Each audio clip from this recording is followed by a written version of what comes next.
Hello, my name is Rebecca Craig, and I am the Director of Victim Services at the CARE Center. We've put this presentation together primarily geared towards working with DHS workers that are new to the field. This helps give you a good overview and insight into the services that CARE Center provides and how we can assist you in the work that you do every day. So first, the CARE Center is part of a large campus on Ashton Place. We are co-existing or co-living with our multidisciplinary team. So we do have a DHS house on site. We have Oklahoma City Crimes Against Children located on site as well with our detectives. We have 2 buildings designated for mental health services through OU Child Study Center for problematic sexual behavior, as well as CARE Center employed therapists. We also provide a medical facility through our partnership with Children's Hospital, and we have a wonderful and thriving education and prevention department as well. And I'll get into all of those services in more detail. So here are the primary services for the CARE Center. We provide forensic interviews, family advocacy, mental health services, medical exams, and prevention and education and outreach. So for forensic interviews, you as a DHS child welfare worker are going to encounter this need fairly often. We can interview on any topic or type of maltreatment that you can think of. Primary referral is sexual abuse, but we also can interview on physical abuse, witness to homicide or other violence such as domestic violence, drug endangered children, human trafficking, neglect, whether it be environmental, medical, educational, or any type of maltreatment or case that you've got in your caseload right now that you're thinking you might need a deeper interview than you're able to provide in the field. We're happy to assist. Just call us and ask. So in order to be a forensic interviewer, you are highly trained in multiple nationally recognized forensic interview protocols. So the most commonly used here in Oklahoma is Child First. However, the interviewers here at the CARE Center are trained in multiple nationally recognized protocols. We also participate in regular peer review to ensure that we are interviewing with current best practices, instilling our protocol into each of our interviews and making them court defensible. We have to do ongoing educational training for forensic interviewing where we learned about culture, child development, trauma. All of these dynamics are going into play when doing a forensic interview. So we make sure to stay on top of that with our training. Forensic interviewers do testify in court.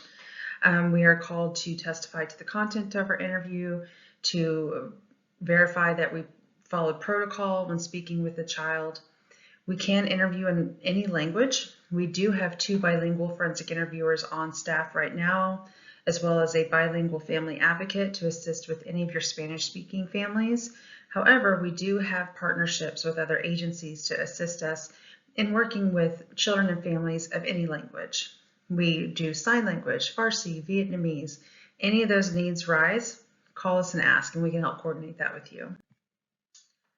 So while a child is going through a forensic interview, the family advocate is meeting with a non-offending caretaker.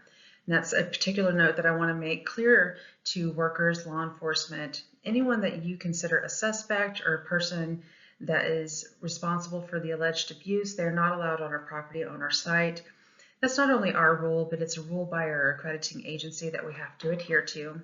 The concern is that if the child is in the same location as the alleged suspect, they may not be feeling like this is a safe place to talk about what's going on with them. And that is the overriding rule for the CARE Center, that this is a safe place for children and they come first. While the family advocate is meeting with the family, they assess them for any needs that they have. Maybe there's going to be financial assistance that's needed while walking through this investigation. Everyone we meet, we offer treatment, therapy, counseling to if they're not already attending. And we give those appropriate referrals with the assistance of DHS. Basically, let us help you help them.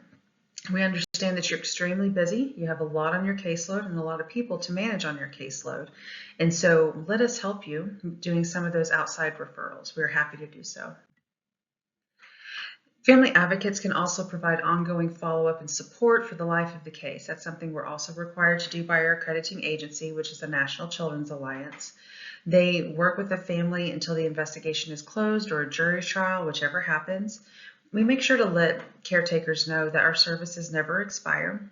Even if they maybe decline services at time of their interview, they can call us a year later saying, actually we do need some help. We're not recovering well from this. We need therapy. We need different types of assistance. We're always happy to help. Family advocates are also really helpful in helping communicate between investigators and families.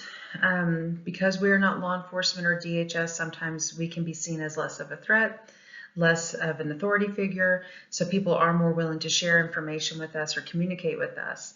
We do let them know. We communicate with their investigators, but sometimes we are able to get information that maybe the initial investigator wasn't able to, for a variety of reasons. We also make sure to let people know about victim crime compensation, assist them with that application if necessary, and to help between the district attorney's office as a liaison for support and advocacy during court proceedings, which can be a very traumatizing and difficult time for families. As I mentioned, we have 2 buildings on site designated to mental health services for the CARE Center. We have 3 full-time therapists. Sorry, that's a typo there on that presentation, but we actually have 3 full-time therapists now. We provide free counseling to children and families, trauma-focused, PCIT, PSB, EMDR. There's a variety of models of therapy that our therapists are able to provide here on site. We do have 1 bilingual therapist as well, which is a huge need here, especially in Oklahoma. The family advocate can refer to our therapy services, but we also have someone on site who is our mental health coordinator. That person is responsible for ensuring that anyone who raises that as a need of theirs, that we meet that need. She makes sure that it's on their insurance, it's affordable, it's accessible. We're going to send people to places that make sense for them. Everything is catered based on the case-by-case basis. We do have a partnership with OU Child Study Center. They're also on site with us here, and they work with children who are experiencing problematic sexual behavior. And oftentimes we will see that in lieu of charges, the district attorney, the juvenile district attorney will refer to this PSB program and require that child and family to go through these services in order to avoid any type of prosecution or adjudication. And they are very, very successful. OU Child Study Center, they have a very low rate of recidivism. They're able to back up the work that they do with research, and we are very grateful for that partnership on site here. So we are able to provide child abuse exams here on site. We have a partnership with Children's Hospital, and they have designated a provider to be on site with us. They can do anything from an acute exam where they're gathering evidence, taking photographs of any injuries, providing consultation and counseling on medical needs such as STIs. They can test for STIs, but then they can also just kind of do a head-to-toe wellness type of check. So maybe you've got a child on your caseload that hasn't been to the doctor in a very, very long time, and they just need to get their ears checked, check their blood pressure, make sure that they're doing in general okay, and they're able to provide that service as well. This can happen immediately post-interview typically, however, as needed. So if it doesn't quite work, that, for example, if you have a physical abuse case, maybe the interview is not going to be for just a little bit, and you want to make sure and assess the injury as it is now, let us know and we're happy to schedule that with you. The medical provider does provide reports and findings at the completion of their exam directly to the investigator. So you as a DHS worker are part of what we call our multidisciplinary team. And I'll get into this a little bit more here, but the multidisciplinary team is comprised of the District Attorney's Office, Oklahoma County Child Welfare, Oklahoma County Law Enforcement, all jurisdictions, Children's Hospital, the CARE Center, mental health professionals. We're all coming to the table and agreeing on best practices. So we as a team, leadership of the team, have decided and written a document that when a child is experiencing abuse in Oklahoma County, here is how we're going to work this case. Here's how we're all going to be on the same page, hold each other accountable, and make sure that when a child is brave enough to step up and tell their story, that they are given the due diligence and they are treated well through the entire process. Having said that, the Children's Hospital team, this is the list of recommendations that they make for when they suggest getting a medical exam. Disclosure of abuse by the child during a forensic interview involving physical or sexual abuse. They can take or if there's a need for photographic documentation of physical injuries or genital trauma, if they need to collect evidence such as specimens for STI testing, but also if there may be a need for collecting evidence from their bodies. Exposure to drugs and alcohol, evaluation of neglect or failure to thrive, disclosure of abuse by the child, or you can just request it, as well as the non-offending caretaker. Sometimes, well, a lot of times we have found that it provides a really nice peace of mind, especially for the child to be able to be told, okay, you talked about this happening to your body, but I can tell you that your body is okay. The relief that that can provide for them is very, very powerful. So, child advocacy centers were created about late 80s, early 90s. It was determined that when you're interviewing a child about abuse, you have to be very cautious with your questioning. Children can be easily suggestible, easily led, and so protocols were developed for forensic interviewing in order to provide neutral, non-leading, legally sound interviewing of a child. And this is backed by research. And research states a neutral, child-friendly environment is the most conducive to honest and thorough information for child welfare or law enforcement investigation. Here's what we recommend. So you're out in the field, you've received a call, you have to go out into the field on site to meet with the child and their family about allegations of abuse. As I understand, typically the procedure is to speak with the child on their own. If during the course of that conversation that you're having with that child and they disclose abuse to you, and that raises to the level where you're like, I need to get a forensic interview, we ask that you stop your questioning respectfully. We recommend saying something along the lines of, thank you for trusting me with that information. I have people I work with that talk to kids about this, and I want you to meet them. It's a safe place where you can go and talk about all kinds of things, and I'm going to make you an appointment. And we also recommend you kind of stop there with the who, did what, where, and I'll go into that a little bit more. That's in particular for law enforcement purposes. So if you are DHS and you're not out there with law enforcement, but then you need to make a law enforcement report, you need to know who allegedly did what and where. I don't necessarily mean where, like on the body, but where location, at their home, school, wherever the case may be. And that is just to help establish jurisdiction. The reason, and I really want to drive this point home, the reason we ask that you don't over-interview in the field is if you do have a case that is going to rise to the level of prosecution, jury trials, things like that, it's problematic if there are multiple interviews done with the child. Defense attorneys are getting very good at recognizing the importance of non-duplicative interviews. Children can provide little inconsistencies that even though they don't necessarily mean that the child's not telling the truth about what happened, because they're remembering different things based on how the person questions them, it creates inconsistencies, and that can be problematic. And so we ask that you, again, find however you want to phrase it, a respectful end to that conversation. Assure them that you're going to be there with them and walk them through this. So you've gotten to that point, you've made your law enforcement report. Between the two of you, you are determined to be the one that makes the request for a forensic interview. So as you see there, we have a link, a website where you can do all of that online. And what happens is you go to this carecenter-okc.org/schedule. There's a form there. All the information that we ask, you should have it. It's usually, it should be on your referral or law enforcement report. You submit that. That emails all of the forensic interviewers at the same time, and then we will contact you within 24 hours to get you on our schedule.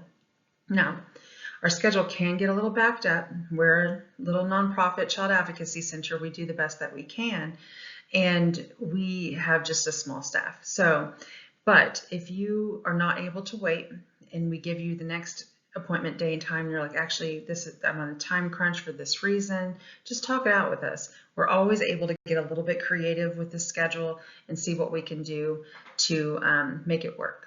And so don't be afraid to ask about that. Again, it all goes through our online platform. It's submitted directly to the forensic interviewers, and then we take it from there. We do have an on-call 24/7, 365, including holidays. Let's say it's 10 p.m. at night And this rises to the level of needing what we call an emergency forensic interview, and I'll get into those details here in just a moment. You call our 236-2100 number, you follow the prompts. I think it's press 1, I'm not sure, but you follow the prompts that sends you directly to the phone of the interviewer who's on call. And they will ask you some questions just to kind of vet it, make sure that it does meet criteria for an emergency. And then usually we're able to dispatch to the center within an hour and get the interviews going, and then you carry on with the rest of your investigation. Some of the criteria for needing an emergency forensic interview are sexual assault that occurred in the last 120 hours, witness to a homicide, kidnapping, if you've got a family that's a flight risk and you're worried that they won't stick around in time for the regularly scheduled interview. Sometimes we'll interview for law enforcement as an emergency because they need just a little bit more information to make an arrest right then or not. But DHS, you're absolutely a part of our multidisciplinary team as well. Sometimes we may just talk it out with you. If you have a 3-year-old at 4 a.m., based on their attention span, energy level at that time of night, we may say, let's let them get a little bit of rest. We'll get you in first thing in the morning. So always, again, don't be afraid to call us and talk it out, and we'll come up with a solution together. So when you're scheduling an interview, we do ask a series of questions. Like I said, mostly should be included on your referral. In particular, though, we need to know if there's any special needs or delays that we need to make for accommodation reasons to the interview. Sometimes if we do have to make special accommodations, that takes extra planning. And so that's just something that we would really appreciate knowing ahead of time so that we don't have to reschedule the appointment and waste anyone's time. We do ask that you as the worker tell the family when their forensic interview is, the day and time. We will do a reminder call, usually about a day prior. We do not discuss the case with them. We just make sure they know where we're located and that they confirm they will be there for the appointment. If you have families that are getting a little nervous about coming to this, forensic interview can sound a little scary. Not many people know what that is.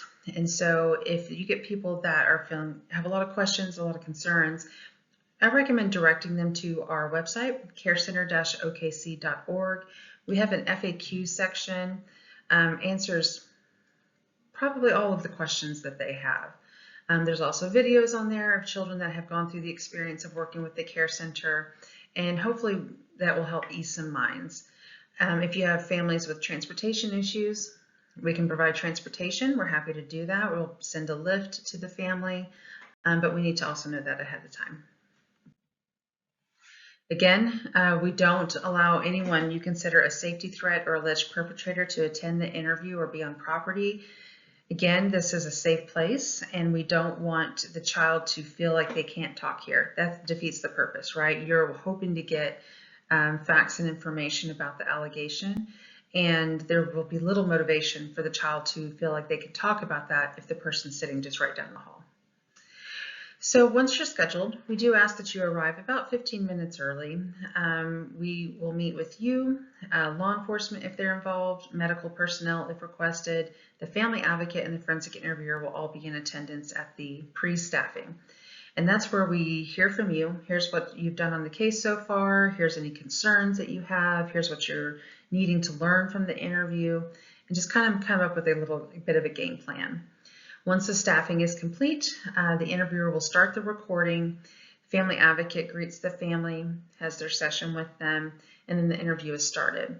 It will just be the forensic interviewer and the child in the room, and the MDT, yourself, law enforcement, will watch from an observation room down the hall through closed circuit TV. When the interview is finished, the recording is stopped, and we will send that to you via what's called Axon. And so, I apologize, this is a little bit outdated, but when the interview is complete, you're given that copy. So you will get an email from something called Axon, A-X-O-N. They will ask that you register with them, and then you will be able to download the interview digitally right there. If for some reason you need a USB copy or DVD, that's fine. Just let us know. But the preference now is to do that digitally. We ask that you meet with the family after the forensic interview. We don't tell you what to say, of course, that's your business. However, it just provides a respectful thank you to the family. Thank you for participating. Thank you for being here. And then answer any questions that they have, which they will have questions for you most typically.